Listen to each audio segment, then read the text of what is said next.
placer tenerlo hoy a Rodrigo, porque siempre pasa para todos los alumnos de teatro y todos los actores jóvenes, siempre pasa que uno busca un referente, y la verdad que tenerlo a Rodrigo acá hoy presente, siendo él lo que representa para muchos, incluso para gente que no es del palo, que siempre se sorprende con cada uno de sus laburos, la verdad que es un placer tenerlo acá. Así que una vez más o menos cuando estemos terminando, van a poder preguntarle lo que quieran relacionado con el oficio. Así que nada, empecemos. Rodrigo, te esperamos. Bueno, aquí estamos.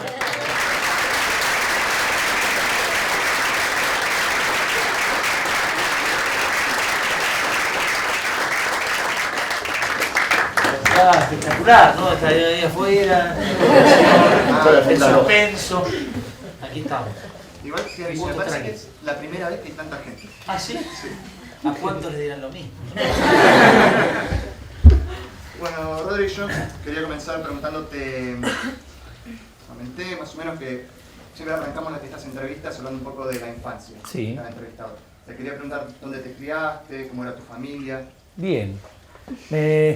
Me crié en el barrio del Bajo Belgrano, un barrio, yo nací en el año 76, un año difícil, pero el barrio era muy lindo, me acuerdo, el entorno era de almacenes en las esquinas, un barrio muy olvidado de la ciudad de Buenos Aires, fue el partido de Belgrano en algún momento, pero había potreros, todavía había bosta de caballo en las calles, en los empedrados, había muchos studs de caballo por ahí, porque el hipódromo estaba cerca.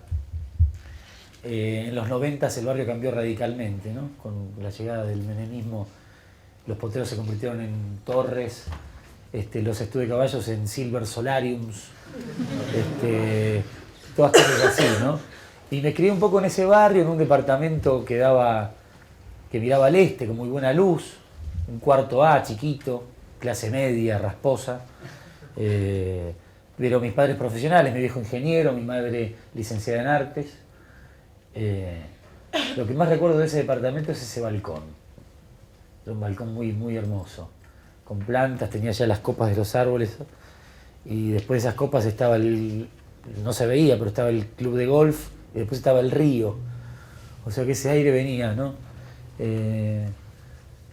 Y me crié un poco alternadamente entre ese barrio lindo y Córdoba, en Villa Yardino. Mi abuela tiene una casa que iba siempre de niño. Creo que esas dos locaciones formaron mi vida, ¿no? Me salvó sobre todo Córdoba. Yo tenía problemas respiratorios de niño. Lo sigo teniendo, unas alergias espantosas, pero bueno, no tan grave como cuando era chico. Un poco así me crié, entre lo de mi abuela allá en Córdoba y el barrio querido del Bajo Belgrano. Los partidos excursionistas los veía desde el balcón de mi casa. Así fue mi infancia. Y de chico, ¿cuáles eran tus hobbies, tus intereses, qué deportes hacías? Mirá, empecé, te puedo decir que sí, Jerry Lewis me gustaba mucho ya de chico, ¿no? Siempre me gustó, mi abuelo también fomentaba mi capacidad de imitación de ciertos personajes, del almacenero, que era uruguayo, lo imitaba, ¿no? Cuando era chiquito, o el revisero tal, el hobby ya de chiquito empezó a ser un poco ese, ¿no? Me gustó mucho siempre el fútbol, soy arquero, digamos. Pero ya la actuación empezaba a ser algo, no consciente de mí, pero disfrutaba mucho ver estos artistas, ¿no? Jerry Lewis lo recuerdo mucho de chico. Esas transformaciones que él lograba, no sé si ustedes vieron El Profesor Chiflado, ¿la vieron esa película? Sí. Que él hacía de un nerd loco así que después se transformaba en un galán, y yo no podía creer que el mismo actor hacía los dos personajes, ¿no? Era impresionante, Benny Hill, qué sé yo. Todas esas cosas me gustaron mucho. ¿En qué momento empezaste a estudiar teatro? En realidad yo nunca estudié teatro. Despacito. Tuve la fortuna de toparme con un taller de teatro a los 12 años, pero que era puramente lúdico,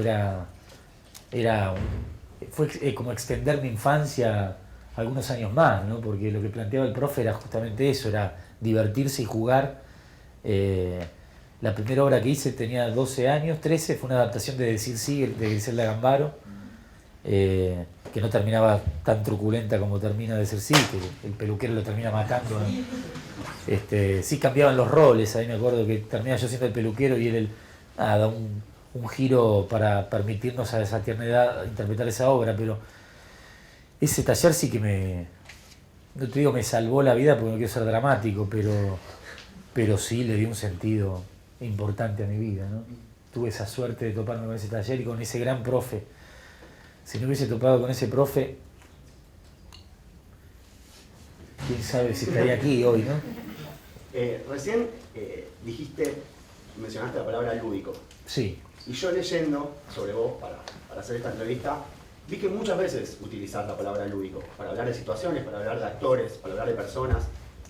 Según la RAE, lo lúdico viene de jugar, de juego. Sí. Entonces, ¿en qué porcentaje representa para vos un juego? ¿Actuar en qué porcentaje representa un trabajo? El día que deje de representar más del 78%, no me dedico más a esto.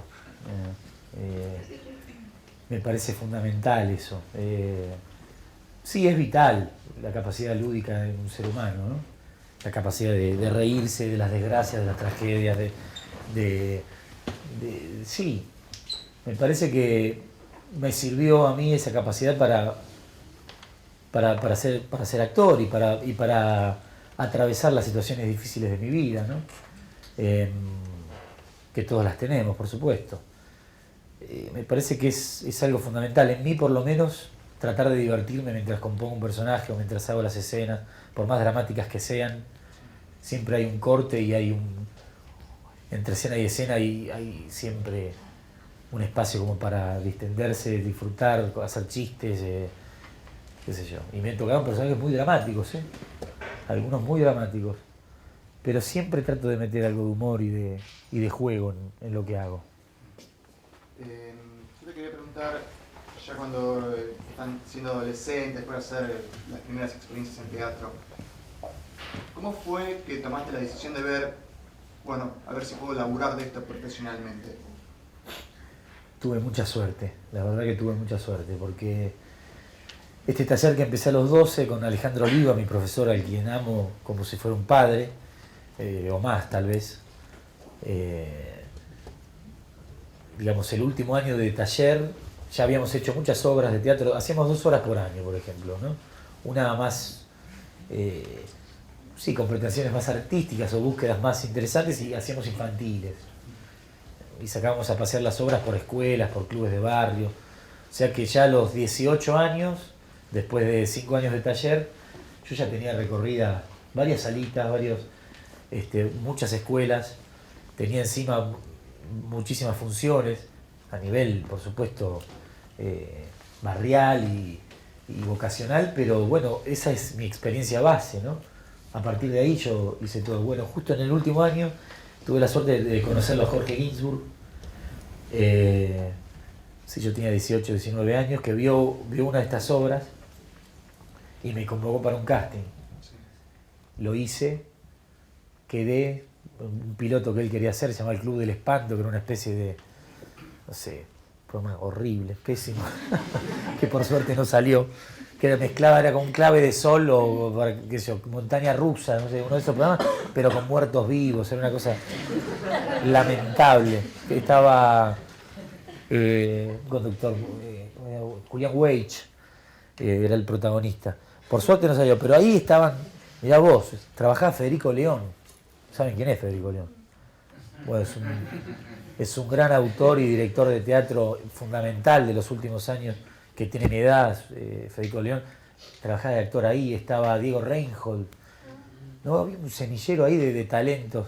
Tuve la suerte de estar ahí y tuve la suerte de que no salga ese programa, y tuve la suerte que a partir de ese programa me llamaron para otro que se llamó Cyber Six, que era un cómic argentino muy bien realizado a nivel de arte, de escenografías, pero muy mal actuado, que tuvo muy poco éxito, pero ahí me llamaron para hacer otro programa, se llama Naranja y Media, con Franchella, y a partir de ahí, bueno, empezó mi carrera. Fue una cosa trajo la otra, ¿no?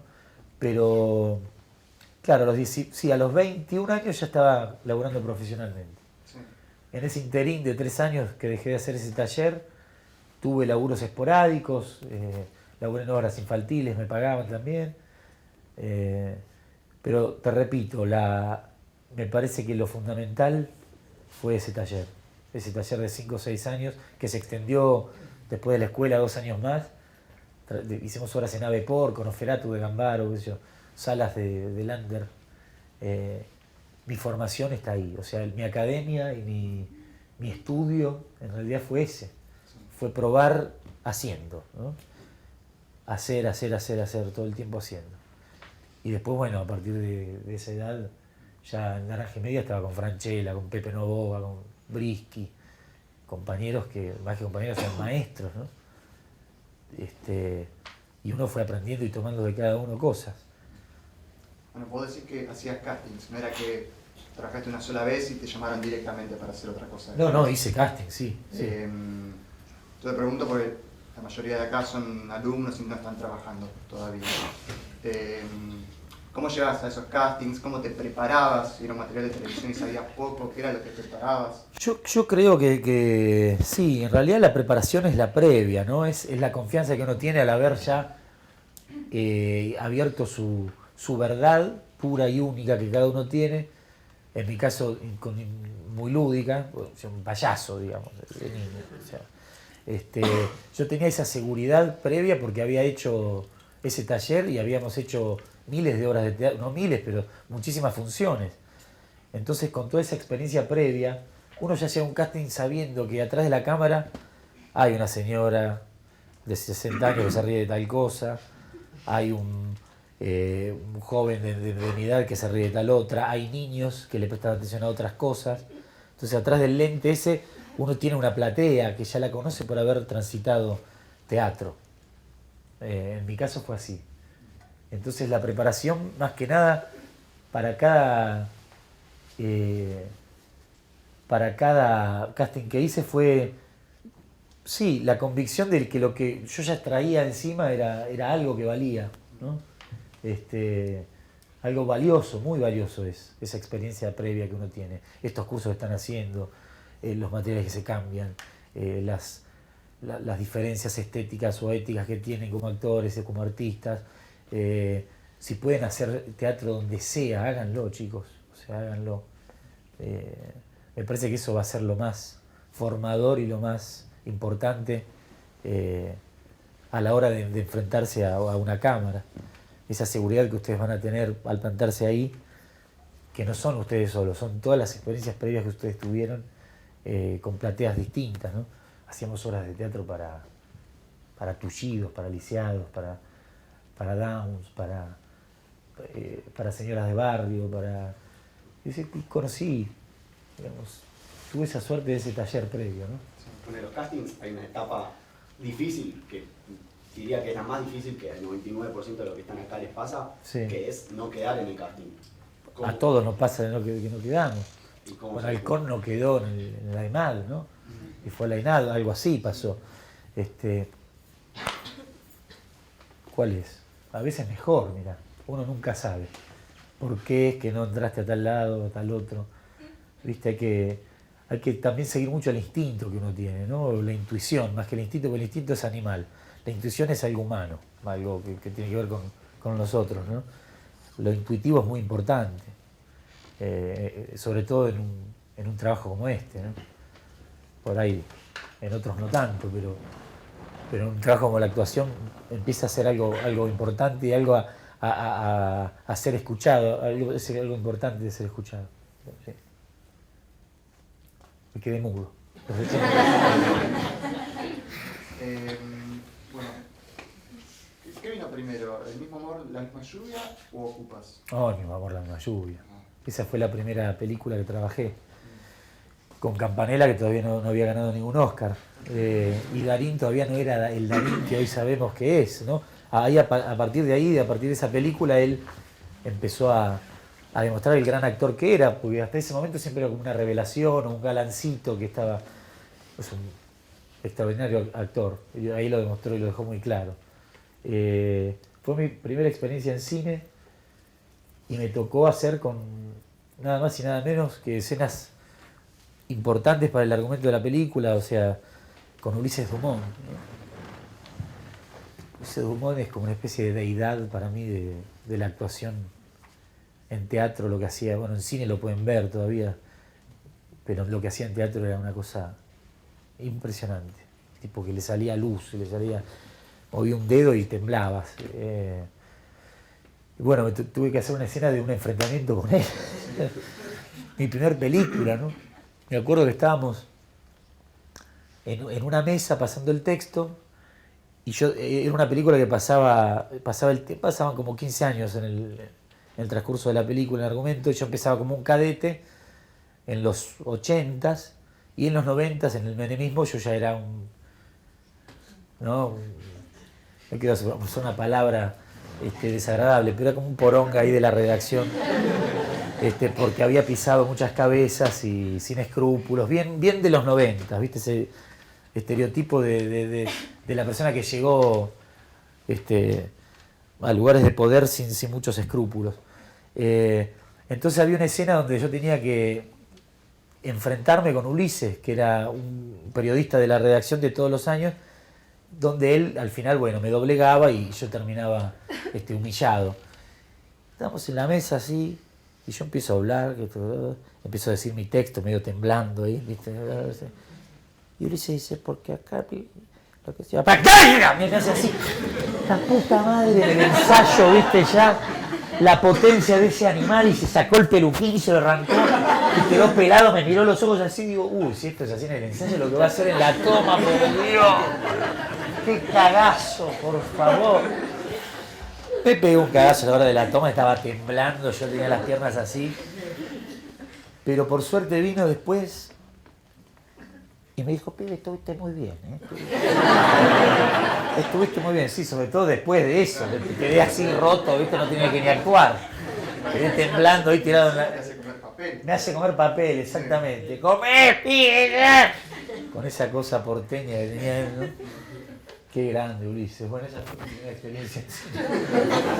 Tocaste un tema muy importante que es el trabajo en grupo. ¿Cómo es el trabajo en grupo? Tanto en cine, en televisión. Fundamental. Y en los 90 se empezó a ver debilitado ese trabajo, ¿no? Ya eran individuos, o sea, antes había compañías de teatro, ¿no? Talleres, escuelas, eran grupos de laburo, y a partir de esa década me parece que empezaron a aparecer como individualidades. Es una forma, qué sé yo, es un signo de determinado tiempo, pero el trabajo en equipo me parece que es fundamental. Aquí hay dos compañeros de una obra de teatro que estamos haciendo ahora, que es Amadeus. Está Guido Botofiora, para quien pido un gran aplauso, gran actor. Y el maestro, gran persona, ídolo y gran actor, Gerardo Chendo, que es un profesor. Me parece que esa obra tiene que ver con un trabajo en equipo importante, ¿no? Somos 11 actores, el trabajo de equipo, sobre todo en teatro, ¿no? En cine, bueno, puedes zafar, bueno, las individualidades pueden acomodarse, pero en teatro sostener una obra de tantos personajes si no hay trabajo en equipo, y es una experiencia que seguramente termina fracasando a nivel artístico, a nivel comercial, a nivel humano, a todos niveles, ¿no? Ya hace 2 o 3 meses que estamos haciendo la obra, y si no hubiese ese trabajo en equipo humano y amistoso y fraternal, no estaríamos pasándola también como la estamos pasando. O sea, fundamental. Ir al teatro todas las noches a pasarla mal. No, chicos. No, por favor. Puede pasar, ¿eh? Puede fallar, decía Tuzán. Y en esa época, todos los trabajos que te llegaban a ofrecer, ¿los tomabas? No. ¿Sabes la cantidad de cosas que no yo? Se me pongo a hablar. La más emblemática, podría decirlo, fue cuando terminé de hacer Diarios de Motocicleta, por ejemplo, que fue una película, y me pongo a recordar un poco y ya me emociono, ¿no? Todo lo que sucedió con eso fue un despertar, no ideológico, te diría espiritual. recorrer todos los países de Latinoamérica como lo hicimos, entrar en contacto con las realidades de las humanidades de tantos pueblos, de tantas culturas, y inmediatamente después pasar a la otra cara de la moneda, que es la alfombra roja en Cannes, ¿no? Toda la frivolidad impresionante, los rascacielos en Nueva York, ¿no? Esos cócteles que estaban, no sé, Naomi Campbell, Sean Penn, fue como muy esquizofrénico eso, ¿viste? Inmediatamente después de esa película que tanto significaba para mí y para muchos, me ofrecieron hacer la publicidad de Nike, de parfumar en Portugal, una publicidad británica, me ofrecían $50.000. Yo dije que no. Dije que no. Colgué el teléfono, mi mujer me miró los ojos y me dijo, es un pelotudo.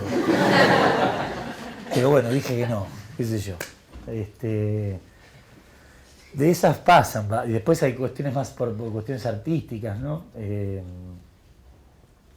Sí, hay que ser fieles a uno mismo, siempre, ¿viste? Pues si eso yo lo hubiese hecho sin convencimiento, tampoco estaría acá. Si de verdad yo necesitaba ese dinero porque mi vieja estaba internada, qué sé yo, y lo hacía de corazón porque yo sabía que lo tenía que hacer, y se hace.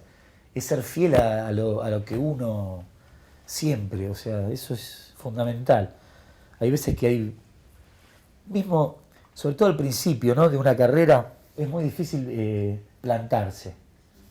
Es muy difícil plantarse, porque a veces pueden pensar que uno es soberbio, pero hay veces que uno decide su destino, ¿no?, a cada paso que va dando. Entonces, es importante tener claro qué es lo que uno viene a ofrecer artísticamente también, o no siempre lo tenés muy claro, pero siempre hay una voz adentro tuyo que te dice, che, acá, esto no, yo no puedo. O esto sí, o me gustaría un poco más asá. Es importante esa voz que uno tiene adentro y respetarla. Es muy, muy importante. ¿Y qué es lo que te ofrecieron para hacer de Ocupas? ¿Qué necesitaste? Bueno, Ocupas, que hoy lo vemos, no sé si lo vieron, es un programa que es medio de culto, porque ya han pasado muchos años y no se ha editado en buena calidad, o sea, es muy difícil conseguirlo, pero cuando lo ves te das cuenta que es un programa que está buenísimo. Pero en el momento que me lo ofrecieron, era en Canal 7, que venía después, o sea, era el peor canal de todos, me pagaban 2 mangos, era sin figuras conocidas, yo era el más conocido. Pues yo leí eso que escribió Bruno Estañaro y dije, no, yo esto lo tengo que hacer, es impresionante, era una obra de arte literaria, ¿no? El personaje que haces está muy bueno. Sí. Yo te quería preguntar por eso, ¿cómo es la conformación del personaje? ¿Cómo conforman los personajes? Y el personaje, sí, en ese caso no estaba tan ajeno a lo que yo era, ¿no? Un pibe de clase media, con ciertas inquietudes. Yo no te digo que me sumergí tanto como este personaje en cuestiones tan marginales, pero uno vivió caminando la calle y también puede reconocer algunas cuestiones, ¿no? Yo creo que ese trabajo, más que nada, hay que darle todo el crédito a Bruno. Bruno Estañaro es un genio. O sea, lo que escribió, todo, la estructura del programa, los diálogos, o sea, todo, daba pena filmarlo, siempre digo lo mismo, porque estaba tan bien escrito que era como para tenerlo así, ¿no? Pero además le agregó su mirada muy, muy particular. Bruno filma muy bien, hizo un casting perfecto, o sea, yo simplemente me dejé llevar por ese genio, ¿no? Y traté de entregar todo lo que podía. Y hay escenas donde creo que lo logré bastante bien. Claro, es una historia muy trágica, ¿no? La de Ocupas, es una historia trágica. Pero ese neorrealismo argentino, qué bien logrado estuvo en ese programa, la verdad. Todo el crédito para el señor Estañaro. ¿Sí? En este personaje, como pasa también con Lombardo en el Quintero, quizás es fácil caer en un lugar común, ¿no? Caer en, no sé si prejuicio, pero estereotipar el personaje. Cuán importante es no caer en ese lugar común y darle valor agregado, ¿no? Que fue lo que vos hiciste y por eso Lombardo fue lo que fue. Sí, es fundamental. Eso, Brisky, yo hice un año estudié un año con Brisky, uno solo. Sí, él te decía, te estereotipa, no se estereotipa. No, sí, lo peor que puedes hacer, estereotipar. Sacate, te agarraba la cara. Claro, es fundamental no estereotipar, no moralizar un rol, ¿no? En el caso de Lombardo, bien podría haber sido, qué sé yo, lo que pasa es que sí, tuve suerte, estaba al borde, ¿no? Un personaje que está de mucho color, muy estridente, pero a veces hasta me quedé corto, porque la realidad de algunos pibes es increíblemente surrealista y trágica, ¿no? El valor agregado que traté de darle, como vos dijiste, es ver si podía torcerle el destino a una persona tan señalada por el destino. De una manera trágica. Creo que pudimos timonear bastante el destino de ese muchacho y sí, bueno, es la típica, ¿no? Se enamoró. El amor lo salvó. El amor a su mujer y a su referente, a su padre, digamos. Eso lo pudo contener un poco en una situación. Pero sí, bueno, ahí básicamente me dediqué a jugar mucho con Lombardo. O sea, de ponerle mucha comedia, mucha risa. Donde parece que no puede haberla, ¿no? La realidad marginal de tantos jóvenes de este país y del mundo. Sin embargo, la hay. No sé, ojalá haya servido para algo. Yo por lo menos la pasé bien. En ese personaje vos estabas toda la escena como alguien que era totalmente ajeno a vos. Te pregunto, en la preparación de ese personaje, ¿tenés un método para armarlo? ¿Te juntás con gente que hablaba así para incorporar el acento? Sí, está la escuela esta, ¿cómo se llama? Stanislavski, el pibe, ¿no? La escuela esta norteamericana que van y se meten. Bueno, la típica anécdota de que era Laurence Olivier con... La cuentan con mucho. ¿Eh? La cuentan con mucha gente. Sí, ¿no? De Laurence Olivier con un actor inglés de tradición de teatro de Shakespeare y toda esa mano. Con Dustin Hoffman, ¿no? Que tenía que hacer un rengo y dice, no, Sir Lawrence, yo tengo que hacer un rengo y me puse una piedra en el zapato y camino 20 kilómetros por día para lograr bien el rengo, ¿no? Y Lawrence Olivier lo miró y dice, ¿y por qué no lo actúa, caballero? Claro, hasta dónde uno tiene que tomarse ese tipo de libertades, ¿no? O no. Yo creo que como no tengo un método, hago un poco de cada cosa. Sí, tomé mucho contacto con personas en situación marginal y de calle, por una cuestión que he caminado la ciudad y porque no tengo los ojos cerrados, y porque me interesa también vincularme con las personas. Entonces yo llegué a Lombardo con ya un trabajo de campo hecho, y el hecho de estar filmando en una villa también con todos los muchachos, todo el tiempo uno está con la oreja, ¿viste? Fue un trabajo más de vista que de oreja, ¿viste? De escuchar la musicalidad con la que hablan o la creatividad con la que usan el lenguaje. Usan el lenguaje de una manera tan creativa, es impresionante. Las palabras, el lunfardo que van armando en el aire, y a veces son escudos esas palabras para evitar conflictos, ¿viste? O para la manera de hablar y de decir, a veces parece muy violenta y agresiva, pero en realidad está tratando de evitar entrar en contacto violento con físicamente, qué sé yo, no sé. Es saber observar, mirar, escuchar y también jugar, porque si algo hice con Lombardo fue a partir de esas cosas que escuché y vi, tener libertad para jugar, ¿no?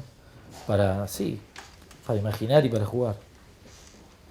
Te quería preguntar por Gallito Ciego. Sí. ¿Ese es tu primer protagónico en cine? Primer protagónico en cine.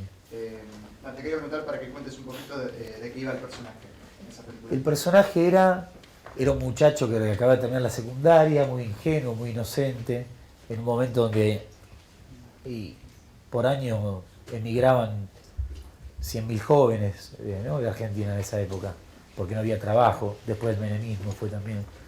Entonces la película un poco hablaba de esa problemática, de la falta de horizontes y perspectivas y de esperanzas en la juventud, y cómo el pibe terminaba siendo víctima de un gallito ciego, que en la jerga policial es es cuando le hacen una trampa a un pibe y lo usan de perejil para cobrar guita y lo mandan en cana a él. Es como una especie de película, sí, es una película austera, puramente argentina. Es como un viaje iniciático, también se podría decir, un vía crucis de este personaje que madura y termina siendo hombre. Sí, resuelve algunas cuestiones y termina madurando y logrando sus objetivos. Al final termina con la chica y con la guita. En Colonia, un lugar precioso. Es un final feliz. Aparte, esa chica fue mi mujer, la madre de mi hija que está por ahí. Sí, eso fue Gallito Ciego. Ahí fue gestada mi hija en esa película. Te preguntaba por lo siguiente. Al personaje le pasa de todo en la película y es muy joven.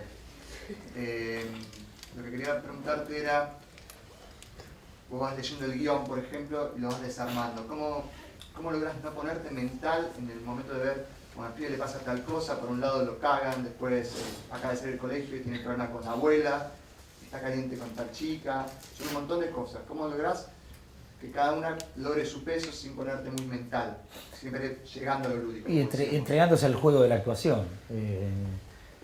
Uno en cine, sobre todo, ¿no? Tiene que trazar un arco dramático, ¿no? En tal escena pasa tal cosa, en tal otra. Acá es donde cambia la vista del personaje y se da cuenta de tal cosa, entonces a partir de acá hay un antes y un después, el personaje cambia.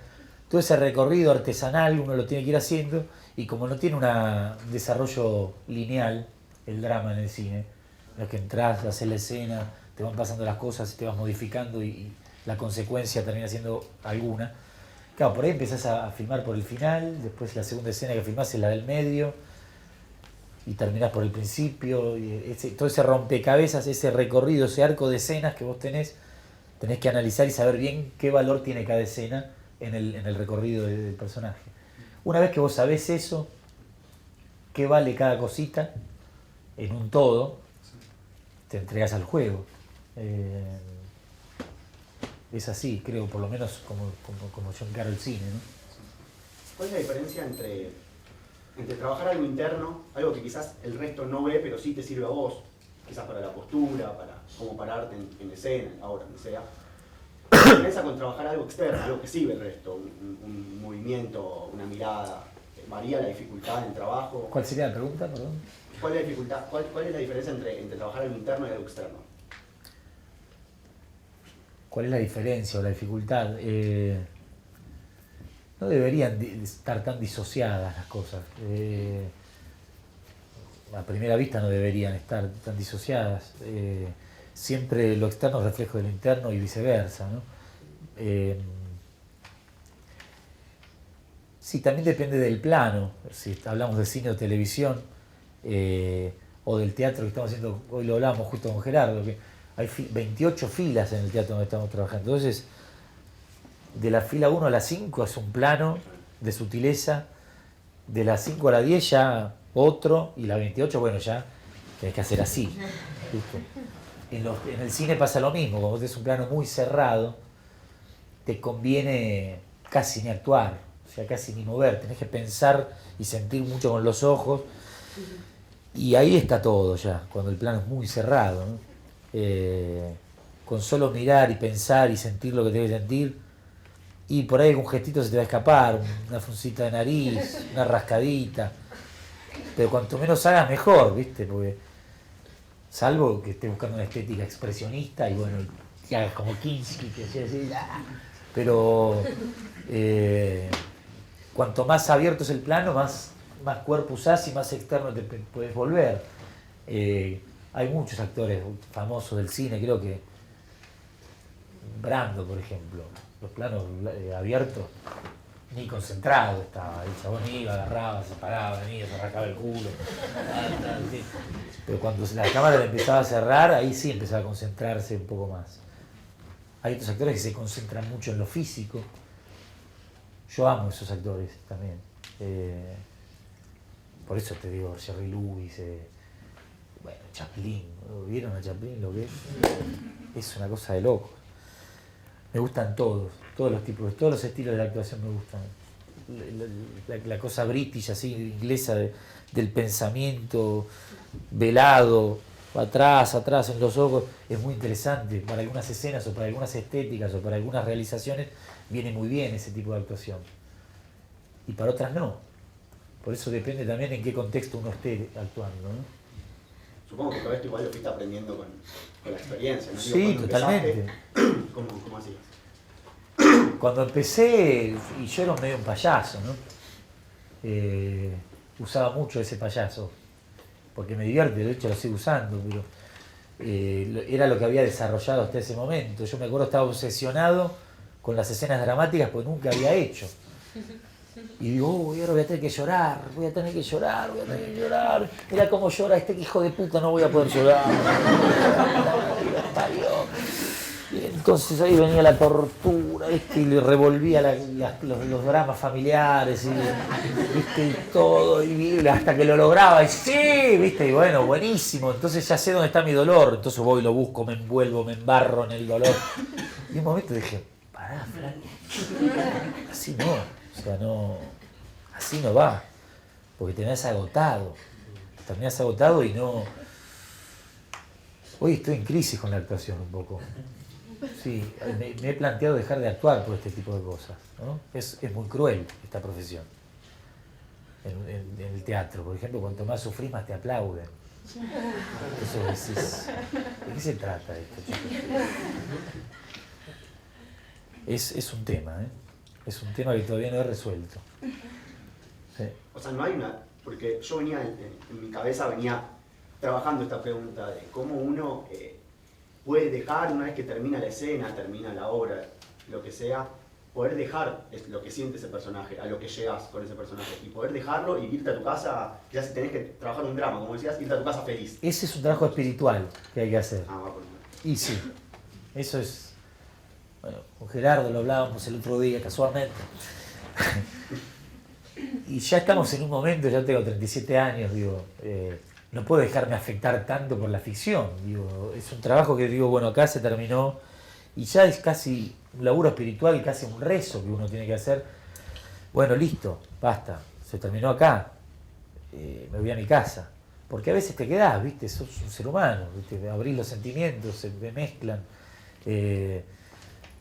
Quedás triste por ahí, o quedás hiperexcitado porque tuviste una escena que te salió bien, pero la realidad es otra. O sea, llegas a tu casa y estás hiperexcitado porque tenés que pensar en que tenés que pagar las cuentas, tenés que darle de comer a tu hija. Entonces, bueno, es un laburo, como trabajamos las emociones. Se logra, los pensamientos. Trato, permanentemente. Y a veces ni trato. Yo voy por la vida así, medio de los tumbos también, pero es importante estar concentrados en eso también. ¿Sí? Sobre todo cuando empezás a lograr esa emocionalidad, ¿no? Que requieren los personajes. Y cuanto más laburás, más gimnasia tenés, ¿viste? Entonces, cuanto más laburás, ya sabés que las destrezas emocionales que podés hacer, y de golpe te pasás 10 años de tu vida así, si tenés suerte o no, por eso no sé, ¿viste? Si es suerte o no. En mi caso, considero que tuve suerte de tener laburo, pero todas esas de golpe te pasás 10 años así, ¿viste? Entonces, guarda, porque todo tiene su precio.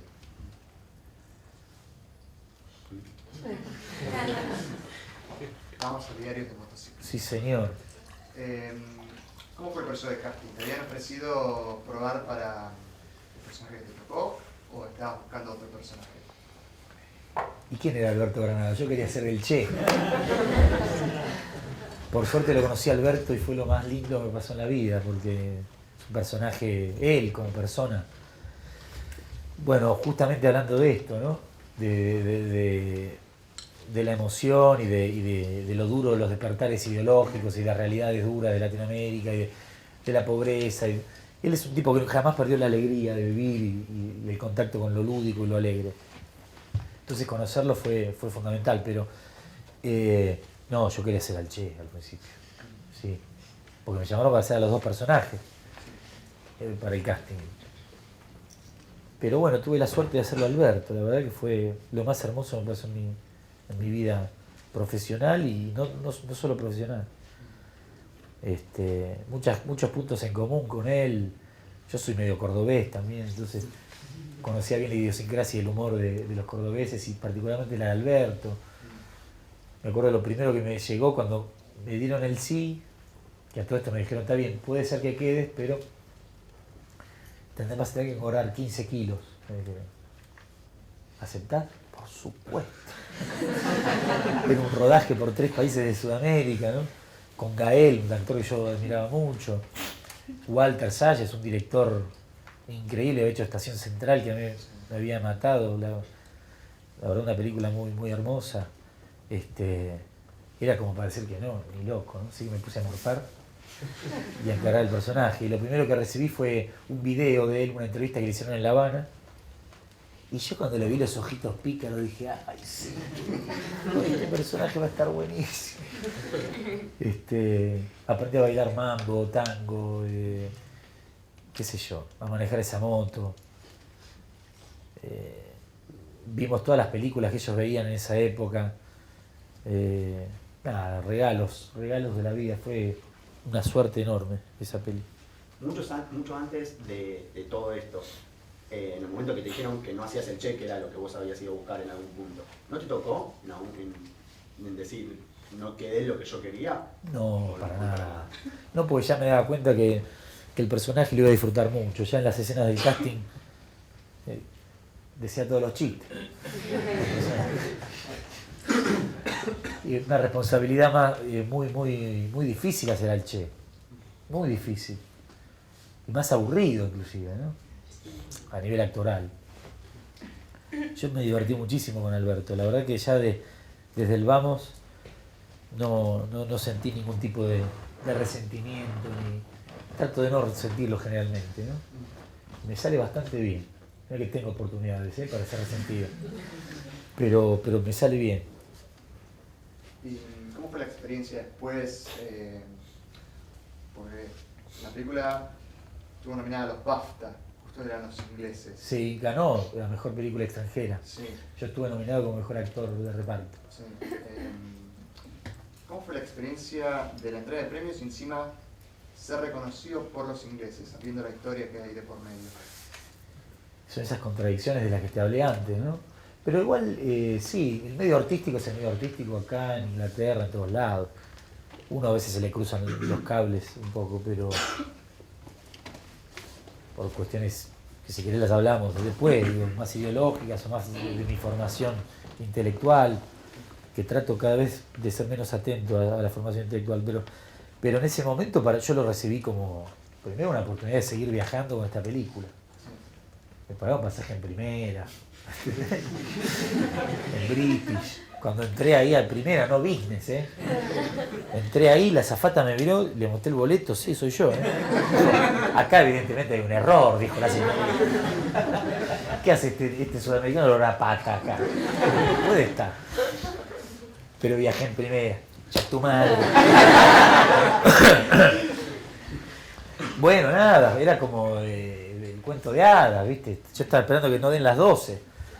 Bajé ahí, estaba Mister de la Serna, el cartelito, la limusina con Mercedes-Benz. Me llevaron al hotel más cheto de Londres. ¿Me entendés? Fui, me puse el trajecito, alfombra roja, fotos, Sienna Miller, así, Leonardo DiCaprio. Esa es esta joda. Y ahí decís no dejo. ¿Eh? Ahí decís no dejo.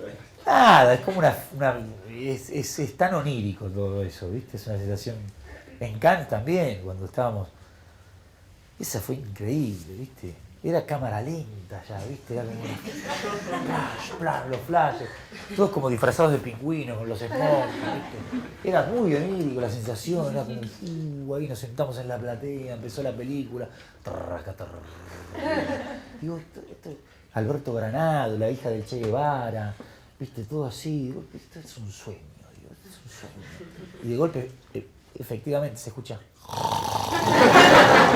Mientras estaba viendo la película, miro y era Alberto. Era el sueño de él.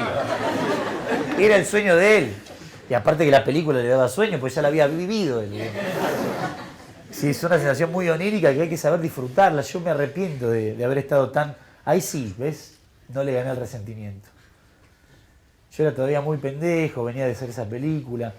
y en algún lugar me retorcía un poco, ¿viste? Cada vez es un lugar así muy de mucha guita, de mucha opulencia. Esta película venía a ser el negativo de todo ese positivo también, porque muestra cómo uno está oprimido y otros tienen tanto. Siento resentimiento hacia el anglosajón por boludeces, qué sé yo. No me permití disfrutarlo del todo. La verdad que no. Pero lo disfruté. Acá te pasó algo muy loco que fue que, bueno, ya lo dijiste vos, que fuiste preparado para quedar en el personaje de Che y quedaste en el de Alberto Granados. Según lo que leí que vos dijiste fue porque al director del casting, le gustó tu espontaneidad, lo lúdico, decía realmente. ¿Cuál es el equilibrio que tiene que haber entre el estudio del personaje y lo espontáneo? No, la espontaneidad siempre al servicio de ideas claras, ¿no? Y de direcciones precisas. Aparte ese personaje pedía eso, ¿no? Personaje eminentemente gozador de la vida, del vino, del morfi, de las mujeres, del baile. Estaba en el guión, digamos. Y yo como conozco la idiosincrasia cordobesa además, y las palabras, la jerga, eso también sugiere ciertos movimientos y nada, estaba al servicio del guión de esa espontaneidad, ¿no? A veces se me iba un poco la mano. De hecho, lo que más me acuerdo de Walter era Rodri, más bajo, más bajo. Por eso me lo dicen todos.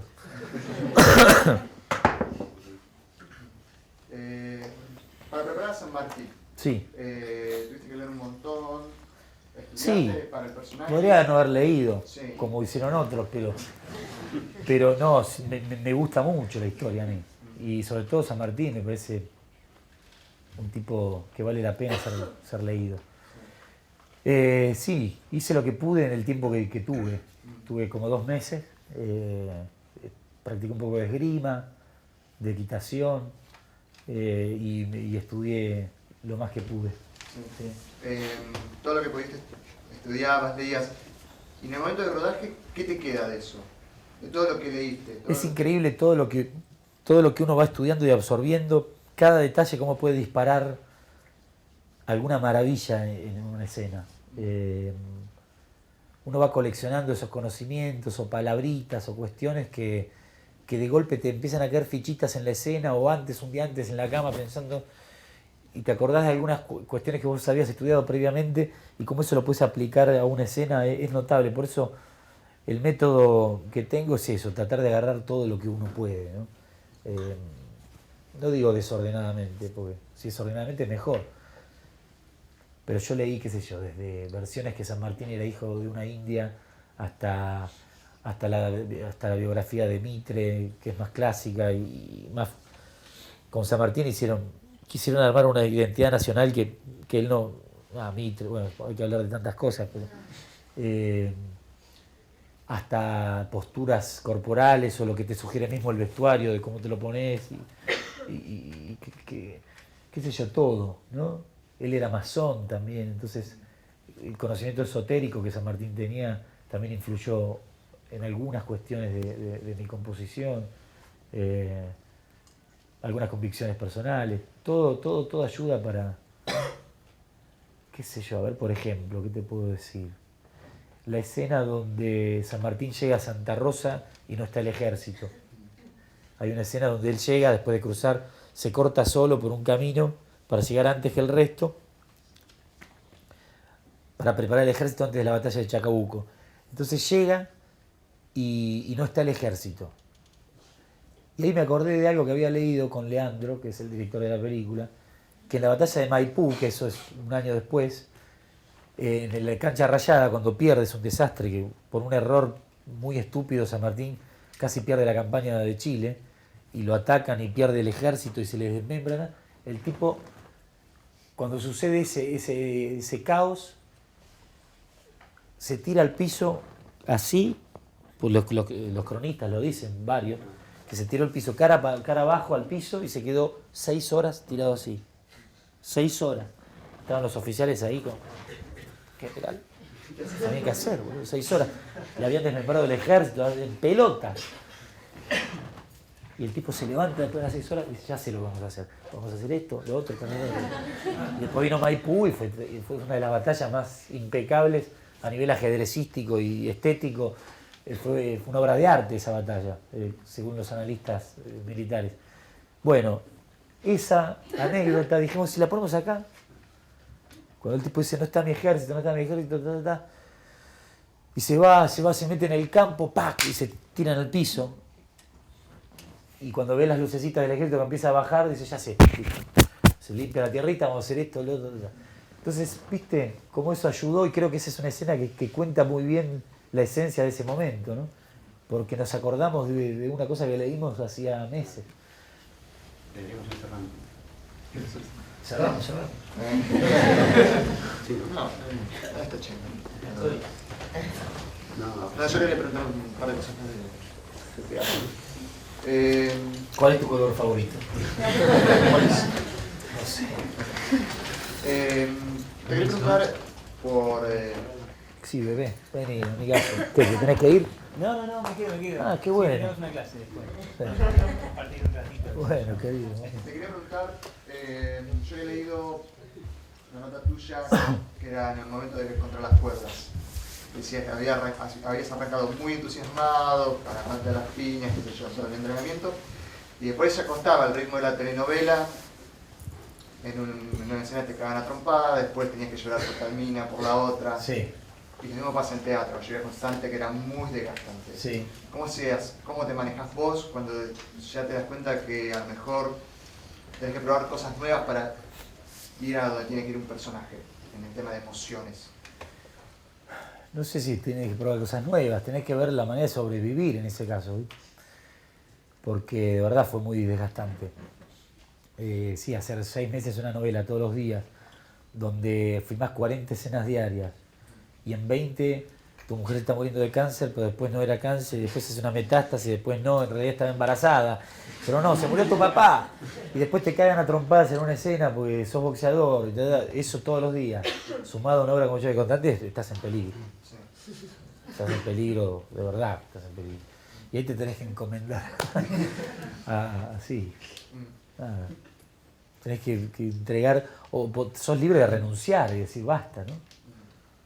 O te encomendás o renunciás, o te morís.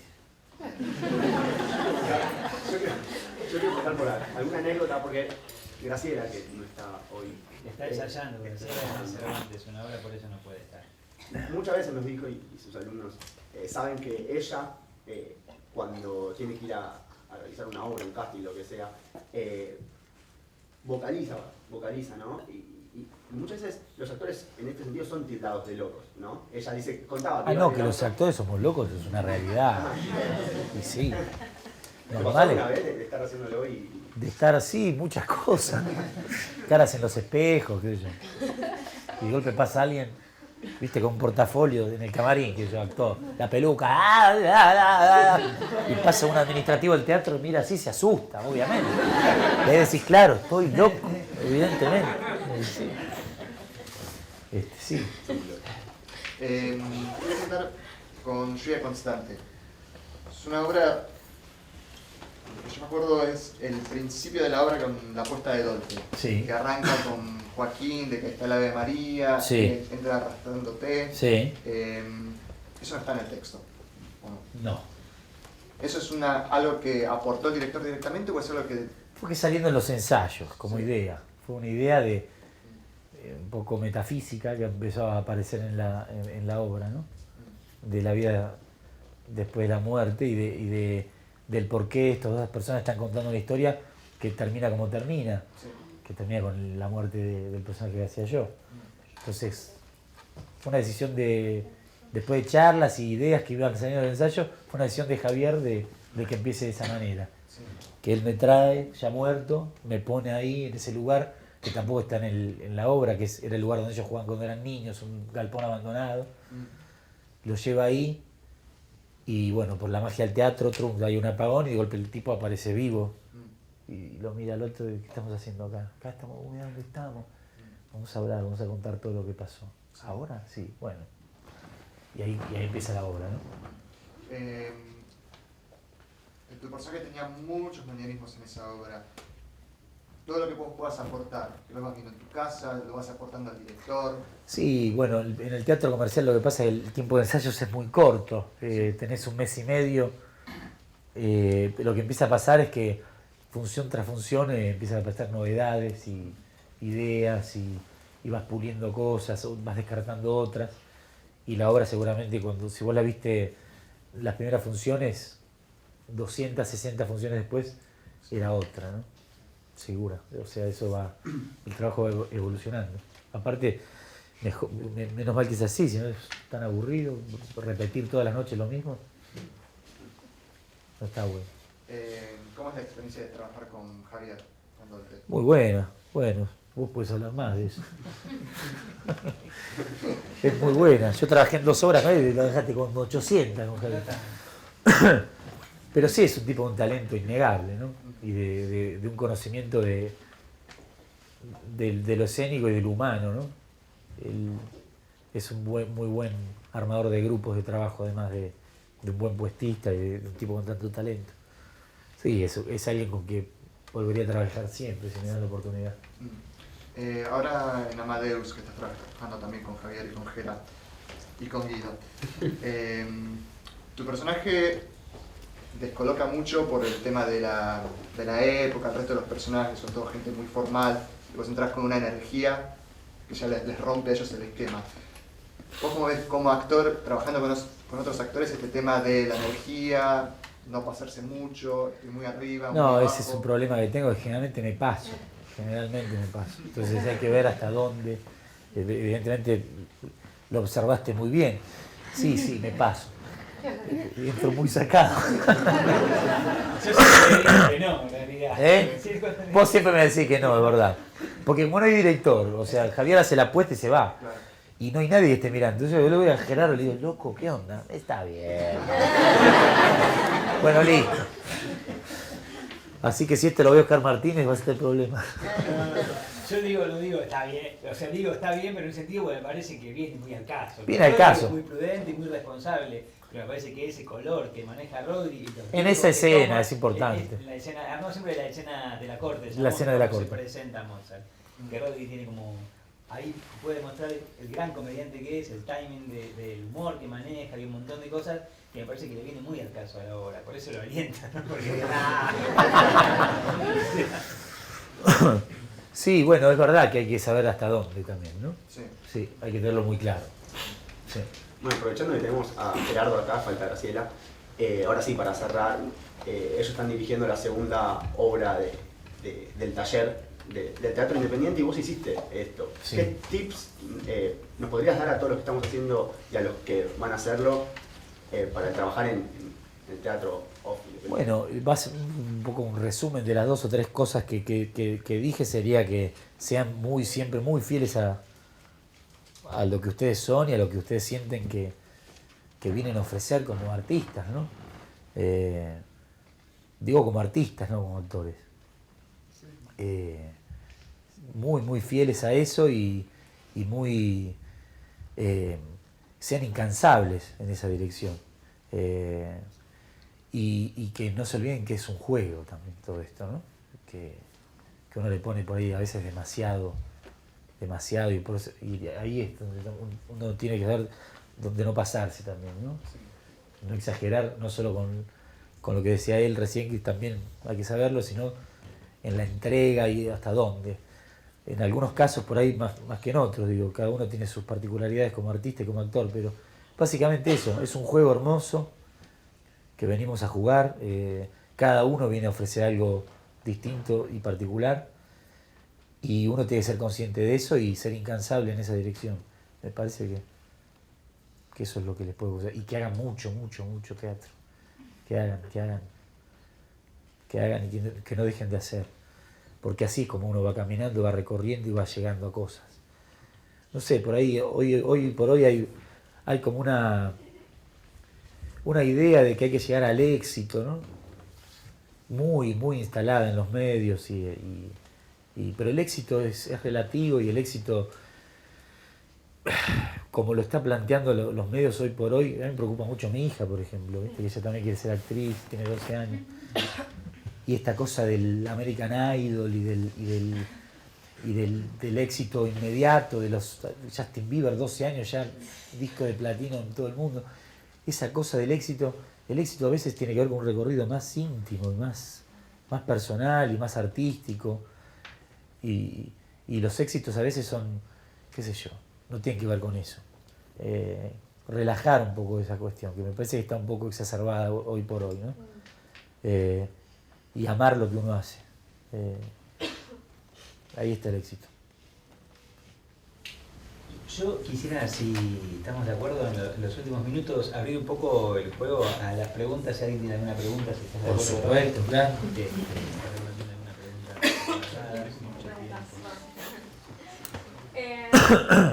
Preguntarte si mientras ibas creciendo en la profesión, así como nunca te pusiste a estudiar teatro, pero sí ibas haciendo castings, ibas haciendo novelas, películas, te parabas en ese momento y decías, wow, che, estoy en este lugar de mi vida, en este momento de mi vida, y estoy transitando esto. ¿Te lo imaginabas? ¿Te imaginabas que podías llegar a ese momento? Nunca me lo imaginé, la verdad que no. Me iba sorprendiendo de golpe, no pude. Porque claro, fue todo se dio, tuve mucha suerte, te repito, y mucho tesón, y mucha voluntad de trabajo también, no te lo voy a negar, ¿no? Pero sí todo se fue dando natural y no te digo rápidamente, pero sí, casi. Y de golpe sí, abría los ojos y decía, yo estoy tirando escenas con Ulises Dumont, en una película. Era tremendo, sí, era muy emocionante, sigue siéndolo. Sí, por momentos uno abre los ojos y se da cuenta. Difícil tenerlos abiertos todo el tiempo, pero hay que intentarlo. Acá. Maestro. Es una pregunta, yo estoy haciendo una tesis sobre maquillaje, un tema bastante específico, y el tema de tesis en general, a grosso modo, es el maquillaje como herramienta actoral. ¿Cómo a nivel de tu carrera, año tras año en cine, teatro y televisión, cómo te ayudó a ti el maquillaje en cualquiera de estas tres ramas, con algún personaje específico o en todos? No, el maquillaje a mí me encanta, pero es una tradición que se está perdiendo mucho, ¿no? Me gusta la caracterización, a mí siempre me gustó, pero en cine es muy difícil una caracterización, salvo que estés haciendo un expresionismo o algo, un grotesco muy particular, que no me ha tocado todavía, pero tengo muchas ganas. En teatro sí, cuando hacíamos teatro vocacional, el maquillaje era fundamental, nos maquillábamos nosotros, yo hacía de un vampiro, me acuerdo, y nos poníamos, hacíamos de todo, pero estábamos en permanente búsqueda de ese tipo de ayuda. Y qué sé yo, hay grandes referentes, en el teatro sobre todo, ¿no? De este país, en el grotesco, o qué sé yo, Narciso Ibáñez Menta, es un tipo de una caracterización de maquillaje que era irreconocible de una cosa a la otra. Es una pena que se haya perdido esa tradición, en el teatro sobre todo. Me parece que es valioso rescatarlo. Pero sí, me encantaría poder ahondar en esa dirección en algún momento. Sí, vos Rodrigo, estuviste preparándote para hacer La vida de Ringo Bonavena. Sí. Leí que te escuché en entrevistas que engordaste un montón, aumentaste masa muscular, entrenaste. Hiciste un trabajo, o sea, estilo Robert De Niro, un trabajo impresionante. ¿Cómo fue reponerte de la frustración de que la película no se pudo hacer y qué hiciste? ¿Dijiste, bueno, no entreno más, hago todo? O fue muy duro, sí, fue muy duro porque fue un año no solo de entrenar fierro, sino de entrenar boxeo, de 6 comidas diarias, asquerosas. Fue muy triste cuando me dijeron que ya no se iba a hacer, después de 360 días de todos los días laburar muy intensamente. Hay que entregarse a eso también, qué sé yo. Tuve la suerte de que inmediatamente me ofrecieron hacer a San Martín. Siempre hay algo que te rescata a veces. Así que bueno, me entregué a esa experiencia nueva, seguí entrenando ya comiendo lo mínimo indispensable. Con lo cual bajé de peso, en 2 meses ya estaba en mi peso. Había engordado 15 kilos, estaba así. Pero bueno, uno se entrega a las cosas, ¿no? Hay que saber timonearlas a veces. Una pregunta. ¿Cómo fue ese cambio de laburar en teatro a laburar frente a una cámara, donde es más técnico, donde te dicen, mira acá, camina de acá para allá? Claro, eso en cine sobre todo, que están Claro. así, que te ponen las marquitas en el piso, Tal cual. es un quilombo. Donde tenés que estar pensando 2 cosas al mismo tiempo. La marquita verde, la celeste, ¿viste? Porque si es un foco el otro y en el medio unas vías de tren Claro. que pasan con las cámaras. Entonces, ya tenés que saber que tenés que caminar así. Está detrás de acá. ¿Viste? Y esas cosas uno las va aprendiendo mientras las va haciendo. Al principio obviamente que te desconciertan, ¿no?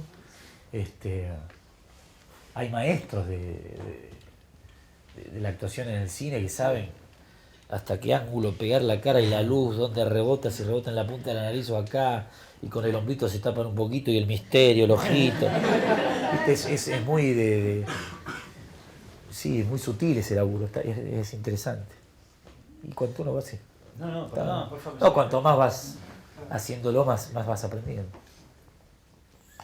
¿Tuviste oportunidades laborales que dijiste, no, esto no lo hago? Sí. ¿Cuáles fueron y por qué no las quisiste? Son las desventajas de llegar tarde. Esa es la ventaja de llegar tarde. Hablamos de eso y sí, en muchos casos. Lo que yo le contesté cuando apareció esa pregunta fue que uno tiene que ser fiel a lo que uno siente y que a veces te ofrecen, los productores son medio vivos, ¿viste? Te ofrecen lo más fácil o lo que más les conviene a ellos y no lo que uno necesita hacer, expresar o lo que uno siente que tiene que hacer. Sí, he dicho que no muchas veces a muchas cosas. Pero ¿crees que uno, sin embargo, como empezando en esto y todavía no ser un profesional, digamos, sí abrirte un poco más a las posibilidades de, bueno, no es algo por ahí fantástico, Sí. pero estoy recién empezando y Por supuesto. por algo hay que empezar? Totalmente, no todo el tiempo. Uno siempre puede A pesar de elegir. que no sea algo que uno, bueno, Sí, le sí. encante. Yo he hecho muchos trabajos que no me han gustado, que no me han satisfacido artísticamente. Hablo de un ideal, ¿no? Por supuesto, he hecho muchas cosas que no me gustan, que no me gustó hacer. Pero bueno, uno siempre puede elegir, ¿no? Puede elegir no hacerla también. Pero bueno, necesitas la guita. O necesitas que te vean un poco. Bueno, lo haces. Lo he hecho. Sí. ¿Cómo resolvés, por ejemplo, si estás arriba del escenario y estás haciendo algo que tiene que dar risa y en vez de dar risa da llanto o en vez de dar, te estás haciendo algo de Ese es un problema del público. A veces el... ¿Cómo resolvés eso en el escenario? Te bancás la bronca de decir, mierda, esto no tiene que hacer risa, está dando risa. A veces me daba mucha bronca, pero a veces, ¿sabes qué? Empecé a disfrutarlo. Porque a veces uno tiene la fantasía de dominar y controlar al público, ¿no? Pero a veces el público tiene reacciones inesperadas y eso es lindo también, ¿no? Con Lluvia Constante me pasaba mucho que era una obra tan trash y tan trágica y tan asquerosa en muchos sentidos. La gente se reía mucho. Pero claro, si conectaban con lo que de verdad estaba pasando, se tenían que levantar de la sala e irse, porque era muy oscura esa obra. Entonces, bueno, se ríen. Y se están riendo por ahí porque no encuentran otra manera de expresar lo que están sintiendo, o porque de verdad les causás gracia, qué sé yo, bueno, ya es un problema del público. Pero mientras hagan algo, está bueno. Ahí lo he levantado antes. Sí. ¿Cuándo, digamos, económicamente empezás a ser independiente de lo que te ofrecen? O sea, supongo que cuando empezás a aceptar lo que te pagan. Por supuesto. ¿No? Y sí. ¿Y en qué momento, vos, por supuesto en tu carrera, empezás a diciendo yo, esto lo rechazo porque no es lo que me conviene económicamente? ¿Existe esa ecuación o siempre aceptás? Mira, si hay algo que negociás? que te gusta mucho artísticamente, que el dinero no cuenta Vos dijiste que mucho. es importante porque pagan cuentas. Y qué sé yo. Sí, por supuesto, yo te estoy respondiendo. Cuando artísticamente es muy potente lo que te convoca, y te pagan poco, generalmente a mí me pasa que acepto igual, por más cuentas que haya que pagar. Es algo que me da más de comer eso que otra cosa. Y hay veces que no, que es ridículo y es absurdo. Es un tira y afloja entre todas esas variables, ¿no? El dinero, la calidad de lo que uno puede llegar a hacer, los compañeros que te toca laburar, la calidad del guión. Es un equilibrio entre todas esas cosas. Por supuesto que hay trabajos que no acepté porque me pagaban poco. Sobre todo si son situaciones en las que yo no me siento cómodo artísticamente. Digo, no, para hacer esto me tengo que poner... ¿Viste? Y sí. Últimas 3 preguntas, si les parece bien. Estando tanto tiempo actuando, ¿no? Estando enfrente de la cámara, ¿nunca se te ocurrió ponerte del otro lado y dirigir vos? Y sí, es una idea que está dando vueltas. Ojalá tenga el tiempo suficiente como para desarrollar esa posibilidad. Ojalá. Sí, porque se te ocurren ideas que son buenas y te das cuenta que las cotejas con directores con los que tengo confianza y viste, ya entras a dialogar desde otro lugar con lo artístico. Es interesante. Ojalá pueda. Yo quedé como moderador, perdón, chicos. Yo te quería preguntar, vos relacionaste mucho la actuación y el teatro con lo lúdico, con Sí. cierta capacidad de asombro, una cuestión casi ritual. Sí. ¿Cómo sostenés eso en una actuación que se da todos los días, un día tras el otro, y que a la larga es una repitencia de sí misma? Exactamente, en el teatro lo que está pasando ahora, 6 funciones semanales, que hicimos una cantidad de funciones, pero faltan 6 meses, hicimos 2 meses. Y uno se va entregando a ese juego y siempre aparecen novedades, por suerte, ¿no? Siempre hay accidentes nuevos o públicos que en vez de llorar se ríen, entonces todo eso modifica, está vivo y uno va aprendiendo a llenar. Es un ejercicio filosófico también, ¿no? Volver a repasar las mismas ideas una y otra vez. Es un ejercicio filosófico, ¿no? Revivir las ideas, las imágenes, volver a cuestionarlas, saber qué más le puede sacar a esas ideas. Es un lindo trabajo, a mí me gusta mucho. Sí. Últimas 2. Últimas 3. Muy concisas, parece. Sí, a ti que has tenido la oportunidad de hacer tanto teatro como televisión y cine, ¿qué es lo que más te gusta? Como actor, ¿qué es lo que más te llena en cualquiera de estas 3 ramas? Generalmente cuando estoy haciendo mucho teatro me gusta más el cine, me gusta más el teatro. Ahora estoy disfrutando mucho de esta obra, la verdad que sí. Pero sobre todo el teatro y el cine son las cosas que más me gusta hacer. Sí. Yo quería saber en realidad, a la hora de, me llama mucho la atención a la hora de componer los personajes. Si podés decir, sé que lo hablaste igual, pero algunos tips cuando decís, el personaje no tiene tanta historia como por ejemplo te han tocado muchos personajes, ya tienen historia previa y las estudiás. Pero creo que hay mucho de vos en muchos de los personajes, sin duda. Sí. Pero cuando te dan el personaje, ¿qué tips decís? Hay que usar mucho la imaginación. Vos decís cuando tienen historia, cuando son personajes históricos. Claro. Vos Cualquier decís, personaje, como por ejemplo Lombardo. claro. Bueno, en ese caso lo que usé es eso. Primero el conocimiento previo de haberme vinculado o de haber prestado atención a algunas personas. El hecho de estar ahí en la villa trabajando con ellos y escuchando y percibiendo gesticulaciones o inflexiones en el lenguaje o cuestiones así. Y también ideas que uno trae, imaginación, mucha imaginación, pero también ideas. En Lombardo la idea que tuve era que, bueno, que también es una víctima ese muchacho. De muchas situaciones y de muchas cuestiones. Y bueno, con todo eso, con ese cóctel, bueno, van apareciendo cosas, también te ayuda el guión, con cuestiones, pero sobre todo imaginar mucho, ¿no? Cuando uno no tiene a dónde recurrir, hay que usar la imaginación muchísimo. Te lo marcan al personaje, te dicen va a ser así. No, lo haces vos, sí, lo haces vos.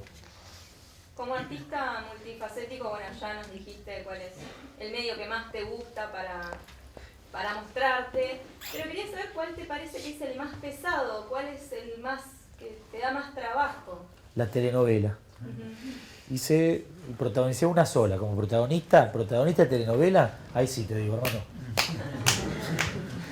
No, es insufrible, es muy difícil, muy pesado.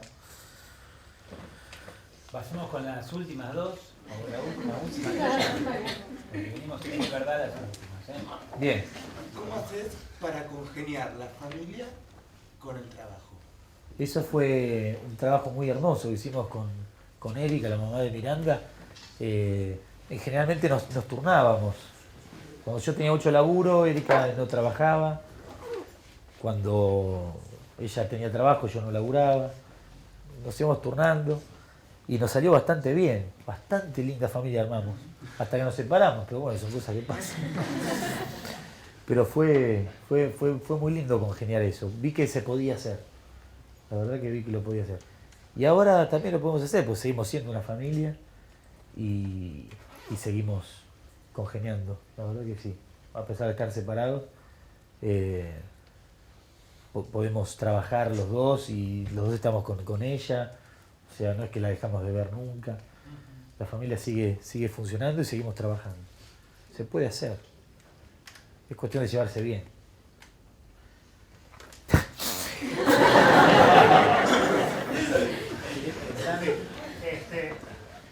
Maestro. A tus 30 pocos. Sí. ¿30 y poco? Sí. Y ya estoy casi 40. Actuaste con bestias, por así decirlo, fuiste dirigido por chabones muy grosos. Todo lo que estamos acá, yo me incluyo, si me dicen que vas a actuar con Rodrigo Lacerna, sí, lo que sea, lo acepto. Vos, ¿con quién te faltaría, con quién soñarías actuar todavía que no hayas actuado? Con tantos, qué sé yo. Así Pavlovsky, por ejemplo, con el Tato Pavlovsky, el que aprendí a trabajar. Con Milo, qué sé yo, con Bartiz, alguna horita con él. Y muchos actores también. Con Machín trabajé. No se me ocurre ahora, pero seguramente son muchos. Ya con esos dos, más o menos. Yo quería hacer una pregunta. No, vos no. La forma de cerrar, el último pregunta.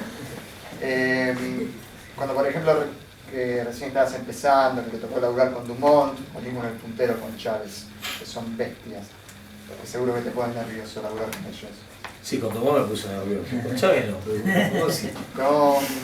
¿Cómo lográs que los nervios no te venzan? Tenés que hacer la escena, vos tenés nervioso, nada. ¿Cómo lográs que no te gane ese lado y que cumplir con lo que tenés que hacer? Y ese es el momento iniciático, ¿no? Ese de estar temblando ahí y decir, bueno, me tiro la pileta o no me tiro, no sé, ni miré si hay agua, no hay, no importa.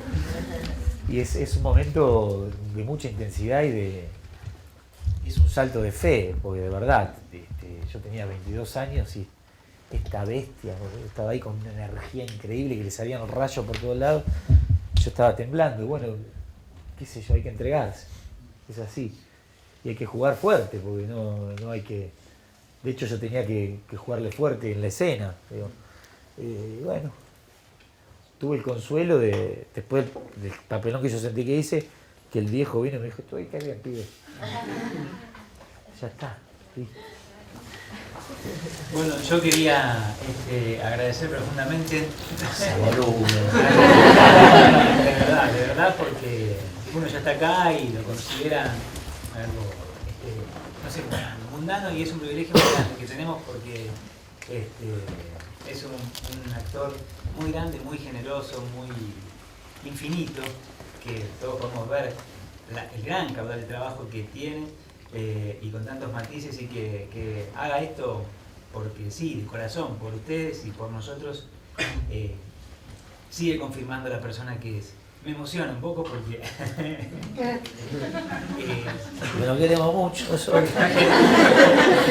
No, estamos compartiendo con Guido también, que puede dar fe, un trabajo muy lindo y que nos queda mucho por delante. Y puedo dar fe que todo lo que ha dicho lo pone en práctica constantemente. Es un actor muy generoso, que toma muchos riesgos y muchas cosas más de todas las que dijo. Así que pido un fuerte aplauso.